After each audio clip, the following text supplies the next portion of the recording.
ఇది బీజేపీ అడ్డుకోవడానికి చేస్తున్న ప్రయత్నం. ఇక బీఆర్ఎస్ సికండి పాత్ర పోషిస్తుంది. ఎట్లయినా కాంగ్రెస్ని దెబ్బతీయాలి కాబట్టి మేము బీజేపీతోనే అంటగాగుతాము, మేము కాంగ్రెస్ పార్టీ చేస్తున్న ఏ మంచికి సహకరించము, విధ్వంసపూరితంగా వ్యవహరిస్తున్న బీజేపీకి మేము అండగా నిలబడతామని బీఆర్ఎస్ తయారైంది. సికండి పాత్ర పోషిస్తుంది ఈరోజు బీఆర్ఎస్. ఎందుకు బీఆర్ఎస్ బీజేపీ చేస్తున్న తప్పిదాలను ప్రశ్నించడం లేదు?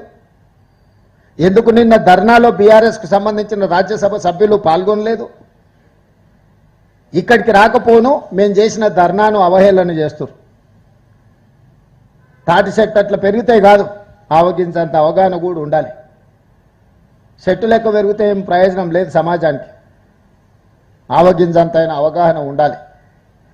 మమ్మల్ని బలహీనం చేసేటట్టు, మా చేతులు గట్టేసేటట్టు వ్యవహరిస్తుంది బీఆర్ఎస్ తప్ప బీసీలకు ఏమైనా మద్దతుగా నిలబడదామనే సోయే లేకుండా పోయింది. ఈ నేపథ్యంలో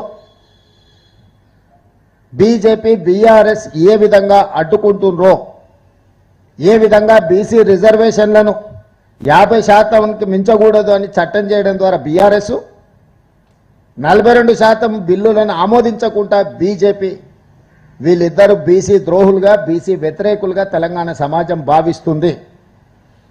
తాత్కాలికంగా మీరు విజయం సాధించినామని మీరు అనుకుంటుండొచ్చు, కానీ ఏ సమస్యను దీర్ఘకాలికంగా వాయిదా వేసినా అది మిమ్మల్నే బలి తీసుకుంటుంది.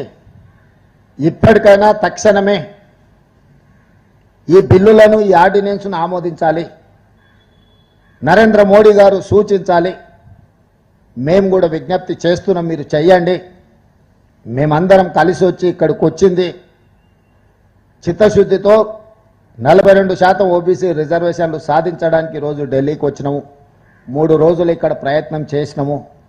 కానీ కేంద్ర ప్రభుత్వం వైపు నుంచి ఏమాత్రం కూడా సహకారం అందడం లేదు.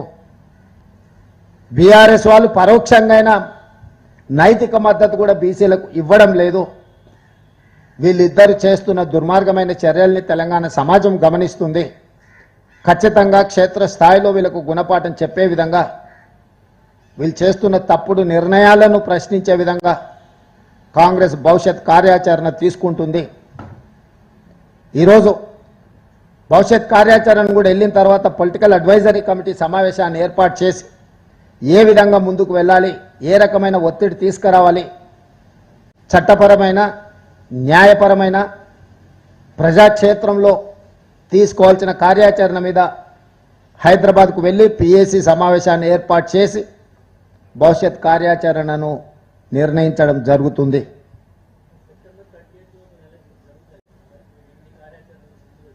ఖచ్చితంగా చేయాలనే చిత్తశుద్ధితోనే నిరంతరం ప్రయత్నం చేస్తున్నాము.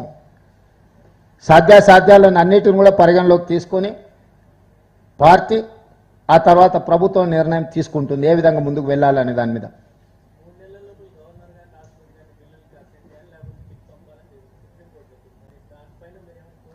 ఆల్రెడీ కోర్టులోనే ఆ కేసు వాదనలు జరుగుతుంది, వాయిదాలు వేసిండ్రు.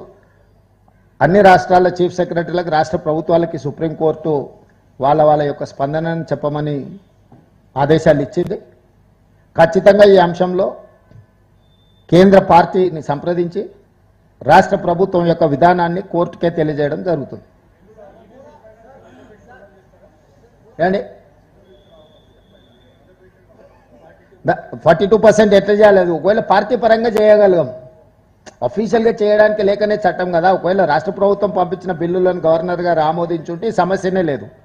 ఆ బిల్లులను ఆమోదించకుండా గవర్నర్ గారు రాష్ట్రపతికి పంపించారు. అందుకోసం ఢిల్లీ రావాల్సి వచ్చింది. ఇప్పుడు పార్టీ పరంగా ఏ నిర్ణయం తీసుకోవాలి, ప్రభుత్వ పరంగా ఏ నిర్ణయం తీసుకోవాలో పిఏసీలో చర్చిస్తాం. మీరు చెబుతున్నది కూడా మా పరిగణలో ఉన్నది. మేము చిత్తశుద్ధితోనే దీన్ని అమలు చేయాలనుకుంటున్నాము.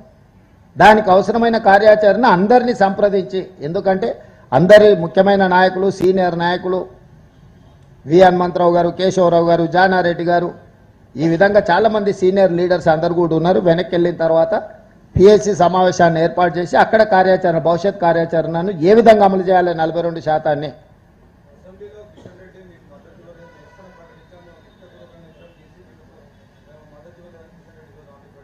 ఆడ అసెంబ్లీలో రికార్డు ఉంటుంది. కిషన్ రెడ్డి కాదు కదా, కిషన్ రెడ్డి గారు ఏమైనా అసెంబ్లీ